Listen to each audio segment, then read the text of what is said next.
آیا می‌دانید برای مشاور املاک شدن در آمریکا چه معیارهایی وجود دارد؟ اول، مشاور املاک باید لایسنس رسمی ایالتی داشته باشد. بدون مجوز فعالیت کاملا غیرقانونی است.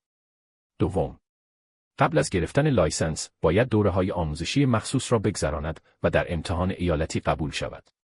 سوم، مشاور املاک در آمریکا موظف است به اخلاق حرفه‌ای پایبند باشد.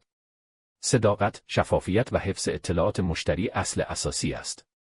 چهارم، هیچ مشاوری به تنهایی کار نمی‌کند. او باید زیر نظر یک بروکر رسمی فعالیت داشته باشد. پنجم، لایسنس مشاور املاک دائمی نیست.